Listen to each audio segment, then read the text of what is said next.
Hi everyone, good morning and welcome back to my mini vlog. So আজকে তোমাদের সাথে share করব ডাব চিংড়ির মালাইকারি রেসিপি। আমি যেভাবে বানাই সেটাই তোমাদের সাথে শেয়ার করছি। প্রথমে সাদা তেলে চিংড়িগুলোকে ভালোভাবে ভেজে নেব। আর সত্যি বলছি, এই রেসিপিটা আমি ফার্স্ট টাইম ট্রাই করেছিলাম।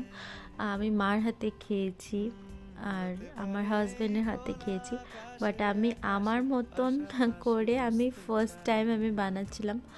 আর আমি কি বলবো, খেতেও দারুণ হয়েছিল। মানে এত ভালো লেগেছিল, মানে কি বলবো। আর আমি এখন প্রায়ই বানাই, বাট একটু ডিফারেন্ট টাইপের বানাই।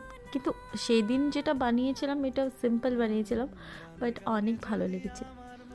আর এখন আমি তোমাদেরকে রেসিপিটা বলে দিচ্ছি। আমি পোস্ত বাটা দিয়েছি এখানে, আর নারকেলের দুধ যেটা বের করে রাখলাম সেটা দিয়েছি।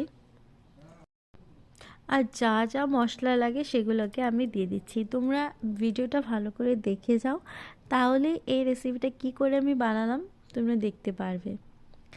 আর পোস্তটা আমি দিয়ে দিলাম, যেহেতু তোমরা দেখতে পাচ্ছ। আর এখানে নাড়াচাড়া করে যা যা মশলা লাগবে সেগুলো দিয়ে দিব।